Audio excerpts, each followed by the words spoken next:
So, good afternoon, everyone. What's going on? I'm not here for a bit and you forget? I'm Giovanni Singleton, Lunch Poems Coordinator.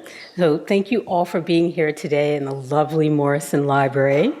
First, I'd invite you all to sign up on our email list, which is over on the librarian's desk.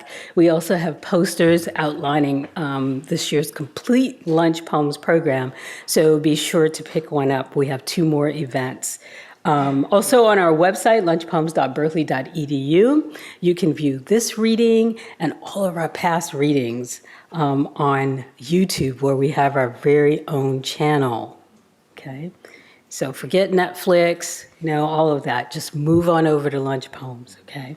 Our next event takes place on April 4th, where we will celebrate National Poetry Month with Ben Lerner. So please come back and join us.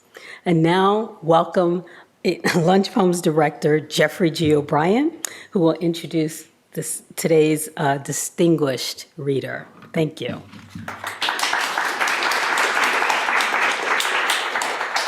Thank you, Giovanni. Do we have some high school classes here today? Is that what's happening? Thank you all for daring to step foot on the university campus. Good to see you. We're really happy to have Tarfia here today. I'm going to talk a little bit about her most recent book, Registers of Illuminated Villages. So it's got this title, Registers of Illuminated Villages. And then you open it up and you encounter the first poem, or even when you just get to the TOC, and the poem is called, as Tarfia knows, Register of Eliminated Villages. And in that move from illuminated to eliminated, we get a lot of what is to come, although not all of it. In that, we get an obvious tension and continuity between destruction and something a lot less destructive, illumination, even though bombs also produce illumination. So does poetry, especially when it's engaged in the ancient task of trying to preserve person and place and experience, even though it doesn't protect bodies very well. The opposite of preservation is destruction, possibly, but another opposite of destruction might be variety. And this is a book that is filled with poetic variety of method, variety of form. On the one hand, it's a way of conserving and expressing poetry's richness, and on another, it's a demand that the poets seek local methods that are adequate to any of the things that the poem needs to capture, whether it's historical atrocity or the difficulties of desire. Many of the poem's many forms end on a stanza that's much smaller than the stanza that's been iterating throughout the poem. Quatrains will end on a couplet. Tercets or couplets will end on a singlet. This is a familiar, although not over-familiar, form of poetic closure. That kind of dwindling, that kind of taking control of the poem's own end. It can't go on forever, but it's going to decide how it's not going to go on forever. But in the context of both illumination and historical atrocity, these closures also express the fragility of poetic preservation, that it can't keep preserving forever, that it has a susceptibility to breakage and stoppages of its own. But it's also a supplement as much as a remainder, a going on almost past its end. And speaking of that, the book seems to end in the usual ways. There's a set of notes to the poems. There are beautiful acknowledgments that constantly say, this poem wouldn't exist without, which is another way of marking preservation. But after all that, after that back matter, there's the astonishment of a final poem called aptly The Hidden Register of Astonishment.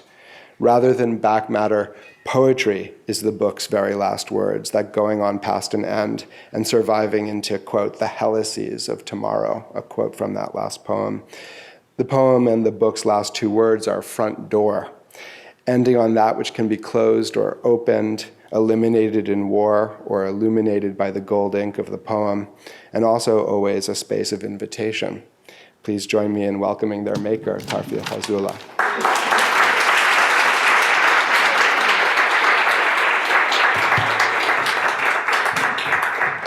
Hi, y'all. Oh, let me grab my phone, sorry. I'm never completely organized. Thank you for that. You were saying such smart things, I had to start taking notes.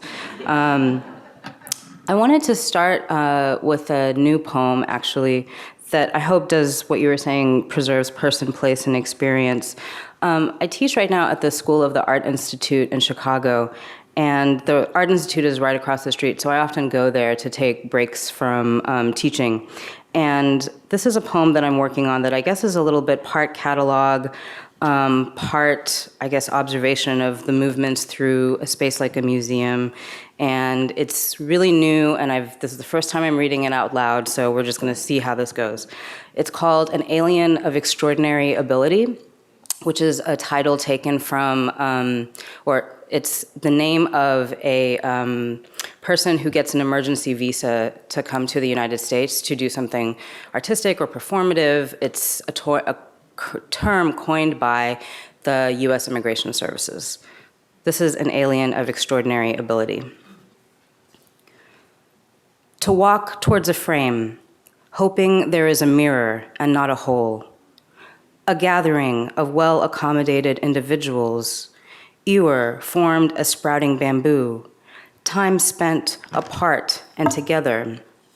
Personal ornaments, collared discs, scepters and early imagery, Neolithic axes of the blank culture, Neolithic axes of the blank and blank culture, blades, dagger axes, arrowheads, and knives, serrated discs, ceremonial blades, serrated axes, handles, animals' heads and masks, dragons, fish, birds, naturalistic animals, insects, surface decoration, dish with coiled bird and dragon interlacery, shroud, plaque, to walk through the pillars of darkness towards flowering cherry and autumn maples. I like this gallery, my friend says. A door to 1,000 years ago, fields under sun and moon. I gaze at families, they pass on. Tonal effects, trial proof, working proof, etching, window shopping. Allusions to the sea, light palette, ewer and basin, virgin and child, the rape of blank by blank. Bottle, plate, plate, plate, plate, vase, plate, vase, dish, teapot, teapot, platter, water jug, tureen, coffee pot. Soup and plate, teapot in the form of a camel, tea caddy casket containing a sugar box and 2 tea caddies, teapot, teapot, teapot. Old man with gold chain, flower garland and curtain, the music lesson, the family concert, interior of blank, fishing boats in a calm, fishing boats off an estuary, landscape with the ruins of blank, river landscape with the view of blank, 2 cows and a young bull beside a fence in a meadow, the watermill with the great red roof, blank landscape with travelers, a boy blowing on a firebrand, the battle between the gods and giants, the denial of Saint Blank, Vulcan, Vulcan, young woman at an open half door, portrait of a boy, clock, plate, teapot, teapot, teapot, cup and saucer, dish, bowl and plate, square sectioned bottle, vase, lady at her toilette, head of a philosopher, portrait of the architect, view of the door and peristyle of the temple of blank, the terrace, deposition, the fountains, the old temple, blank awaiting his turn to throw the blank, the landing place, bust of blank, Cupid and Psyche, blank and his children, Le Silence, head of a guillotined man, head of a damned soul, head of Medusa. Am I now part stone? I stared into your eyes in a glass case. Come back for more. Your plaster eyes, the black of your mouth. The diligence, the moorings, battle scene, blank awakening, the revolt of blank, innocence preferring love to riches, the death of blank, blank healing blank. Swamp plants from small swamp plant studies, the storm, the marsh. Springtime, pond in the woods, the valley of blank. Reverie, the banks of the blank in winter. The little shepherdess, beggar with oysters, beggar with duffel coat. The philosopher, Girl with cherries, fish, still life, the keeper of the hand, the song of the lark, scythe, sun, skirt, smock. Young woman in a wheat field, afternoon tea, the lovers, education of Cupid, the maid, the bird catcher, teapot, teapot. A model marriage. For 30 years, they have cultivated virtue and carnations. A neighbor complaining about the watering of his lawn. A true art lover. The print collector. Approaching storm. Steamboat leaving blank. The beach at blank. The races at blank. Bullfight. Still life. Corner of a table. Blank girls challenging blank boys. The blank shop. Yellow dancers in the wings. Portrait after a costume ball. Ballet dancer on stage. The artist's house at blank. The crystal palace at blank. Woman in a garden. Woman reading. Lunch at restaurant. Two sisters on the terrace near the lake. Calf's head and ox tongue. Apples and grapes. Woman at the piano. Young woman sewing. The laundress. Chrysanthemums. Seascape. Blank street, rainy day, fruits of the blank. Christ in the desert with 6 angels, the battle of blank, the first tournament, the third tournament, the tournament.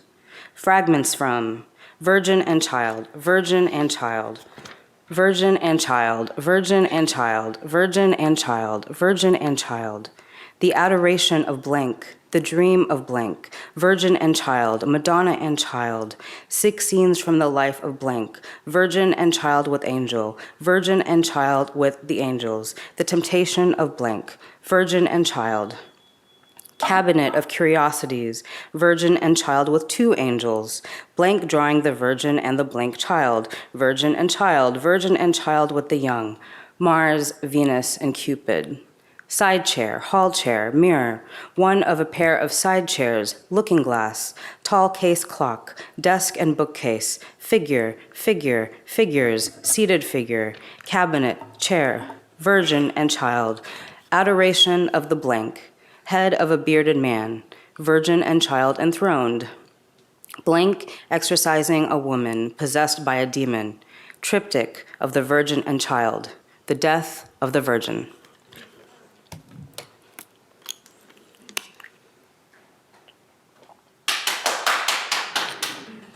Thank you. Right back at you.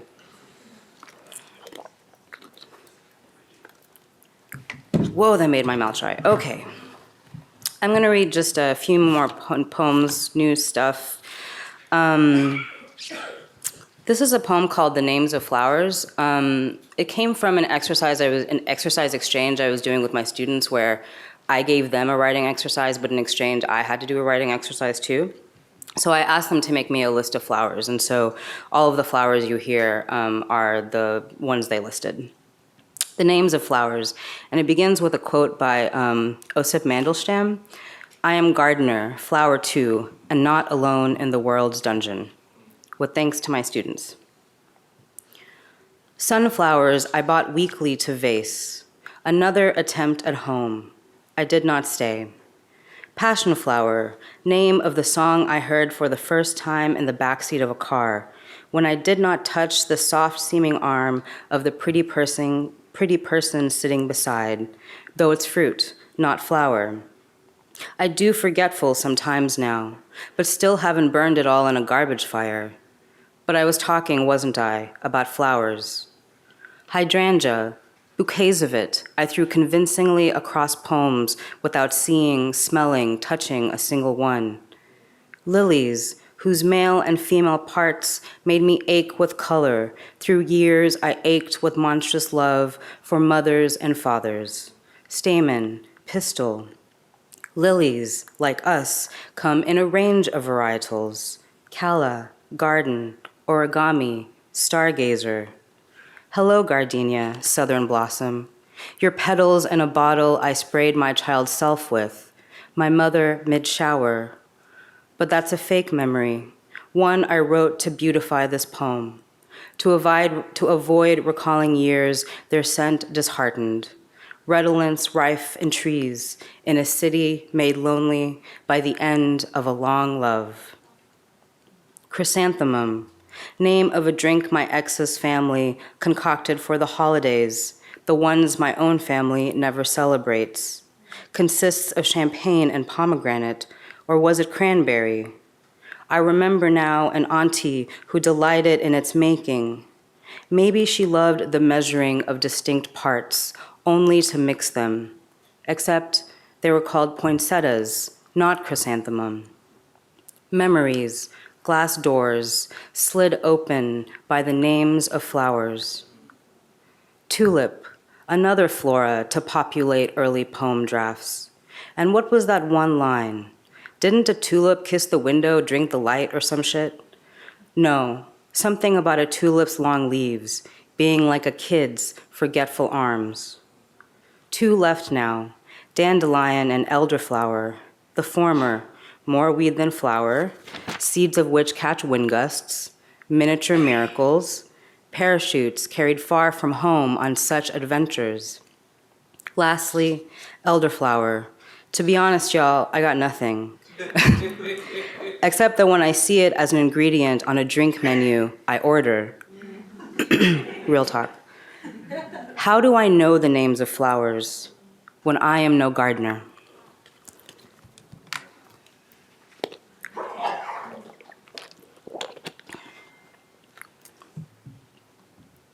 Hurt. Sometimes you imagine your family as children. Recall, they too were hurt against a well of their own will and ignored. With this knowledge comes panic. Call everyone, ask what hurts. Then, but are you the voyeur of the vicarious silhouettes of hurters who hurt themselves first? Maybe panic is a way to cope with what hurts.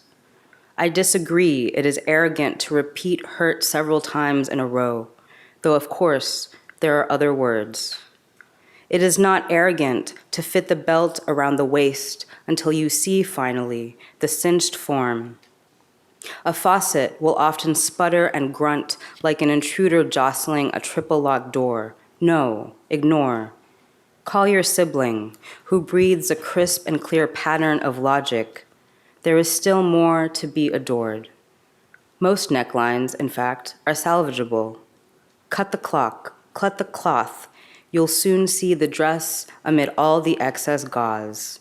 Ma, won't you tell me the story again? The one when you snuck out in a green dress, just to regard.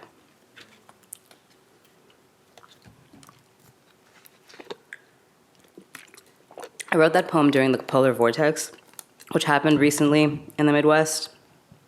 And I watched through the entire 8th season of Project Runway, I think in one sitting. And then I was like, I want to write a fashion-forward poem. I call my mother to complain, it's not my fault, and my mother, I just want to say, so this is a poem that I wrote because I literally called my mother to complain about something.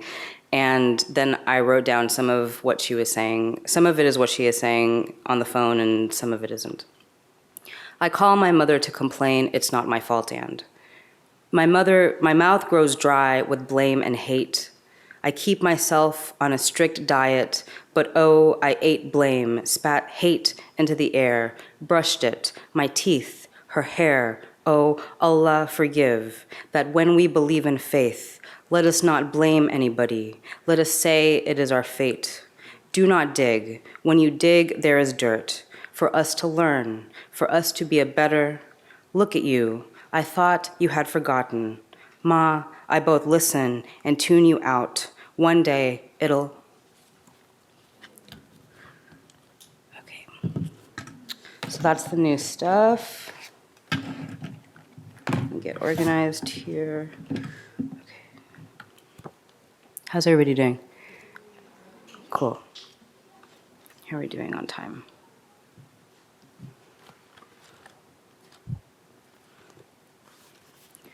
Register of Eliminated Villages.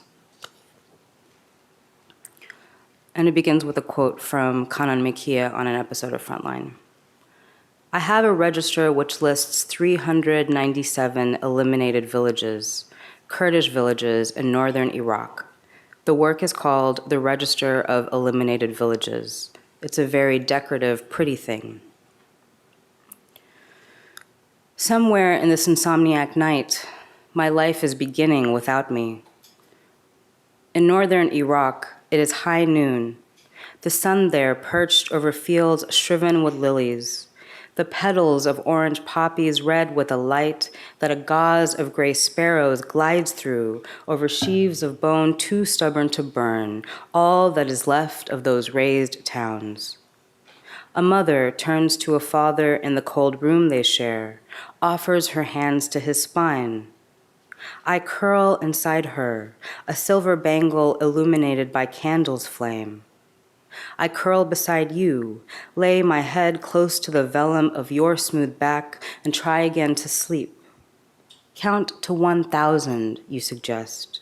Count to 2, 3, as someone must count hacked date trees, hollowed hills paved into gardens, though the scholar on tonight's front line only counted each town destroyed, 397 of them. Who counts dolls, hand-stitched, face down in dirt? Count to 4, 5, 6. Count cadaver, stone, belongings, pots spun from red clay. Who will count the amputated hands of thieves? A mother presses a hand to me. Inside her I thrash a stalk of wheat blistered by storm. Sleep comes, brief as it is bright, I startle, awake, turn to you. The register I know is real, fat with the names of the dead. Elegant strokes of sharp pencil etched into thick pages. A father presses an ear to a mother's belly. I am wide awake. Count to 7, 8, 9. You murmur, turn to me. Someone must be counting hours spent weaving lace, the color of moonlight, for a girl's dowry. But I don't have the right to count hours, girls, or dowries. Just the skin-thin pages of the good book I once cut a hollow into. Condoms I stored there. Cigarettes. Count each minute I waited for them to fall asleep. Count nights I sat alone on the curb, held smoke inside my mouth, released whirls of it into the air.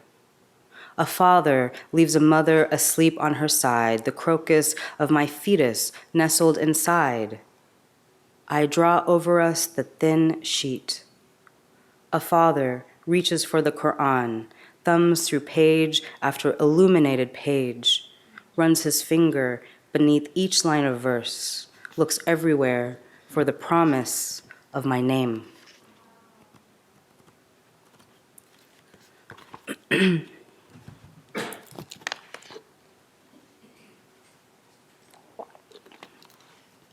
I hear hydration is key. To the Bangladeshi cab driver in San Francisco. Half drunk, I don't do more than lean my head against the back of your seat, straining to hear. You call your brother to wake him from slumber. We drive up hills past palm trees and sidewalks chalked yellow, your voice soft as you murmur in the language fed to me from birth. I strain to hear each known word, bhai, brother, bon, sister, bhat, rice, dal, lentils.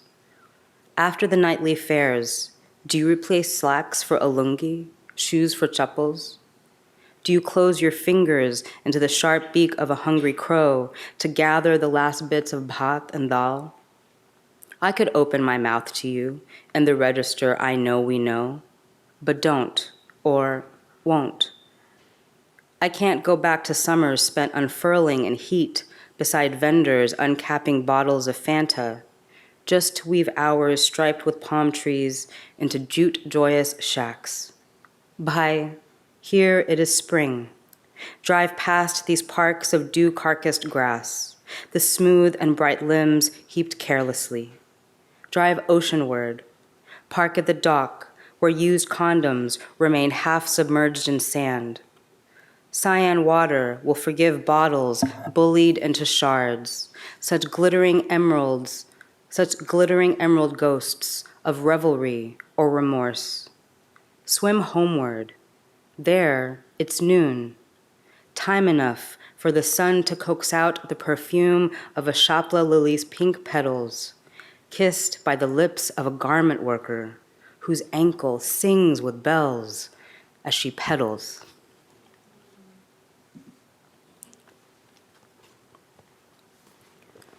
This is for my sibling, Tausif. To the littlest.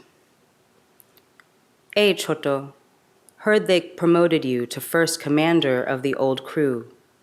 Heard you can turn the knots back into ropes now that they're with you. As for me, I'm still fighting not to be a djinn or hate-burnt spire.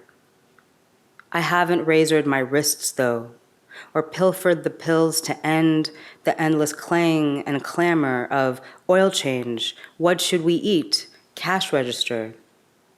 Ka-ching, ka-ching, my girl Jay and I would high-five and say, anytime we saw boys we decided to confuse into men. Before you judge, consider. Before body, there is nobody, and we all begin as small shores. Littlest brother, heard you tie ties by yourself now, that out there, there's the right one to love, that you don't shake at the table as much anymore. Is pink still your favorite color? Do you eavesdrop with 4 ears and 2 knocked knees? Listen, the ache of a sibling for a sibling isn't obvious or absent. I swear, not all of us die at war or in accidents.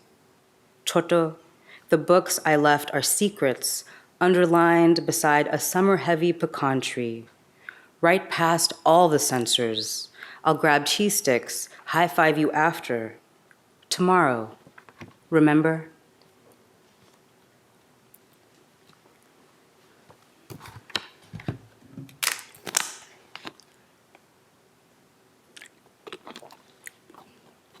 It's really nice to see so many familiar and friendly faces in the audience. Thank you all so much for coming.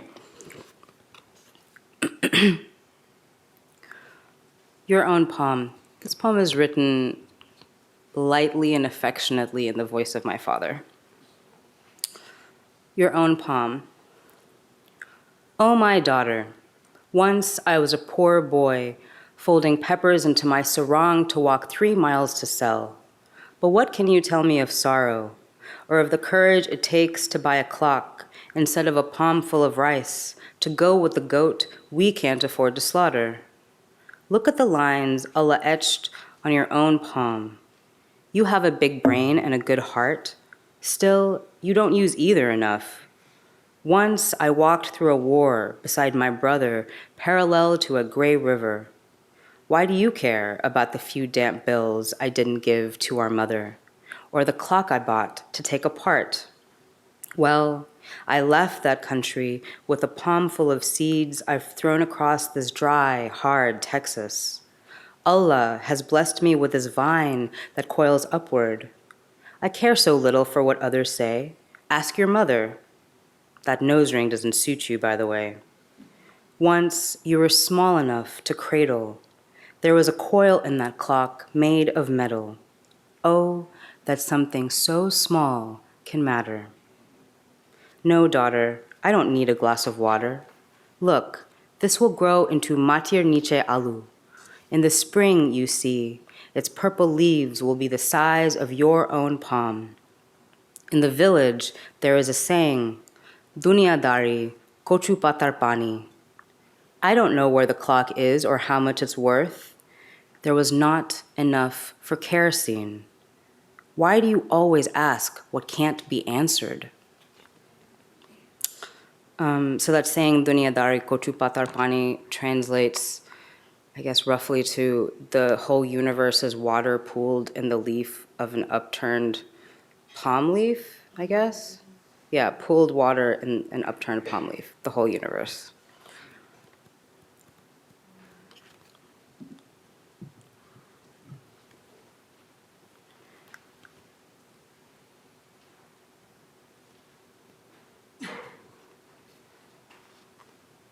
Okay.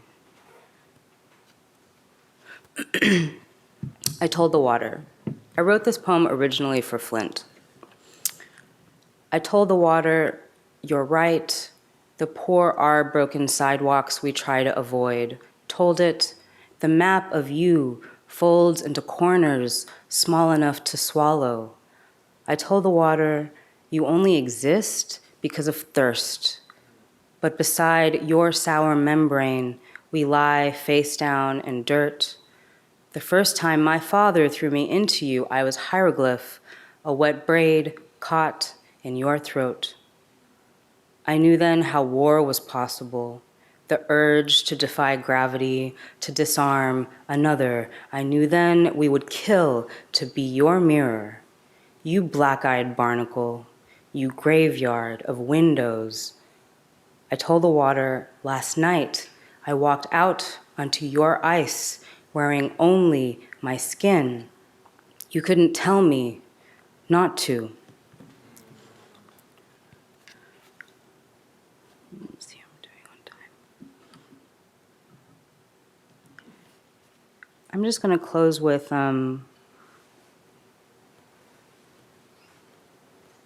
actually, it's very funny. I've never read The Hidden Register of Astonishment, ever, anywhere. I think because it's such a weird, funny, secret part of the book that it's almost like it doesn't exist, but of course it does. So I was really delighted to hear you mention it, and I think I'm going to close with that. I appreciate y'all coming so much, and is there anything else I want to say? I guess not. Just thank you so much. This is called The Hidden Register of Astonishment. And I guess this is kind of, there's one more thing I want to say. I've been thinking about love a lot, which I guess one is always thinking about love a lot. But I've been thinking about love with a lot of focus, and I think I wrote this poem a little bit as a wish for the kind of love I'm hoping for. The Hidden Register of Astonishment. You always were your own astonished twin, your own shell garden. Don't remark on the past, that old archer. Ask when the crickets were. Ask then, before you drown in the blasphemy of glass crushed by kin. Discover shark's eye, sawtooth, hermit turtle, arrow, wental trap, a tidal wave inside your shin, the itch of sin and tin. He pressed his teeth to you. You knew, you grew vast. What does it mean to give in? More time for revision. Heave your last doubts into the helices of tomorrow.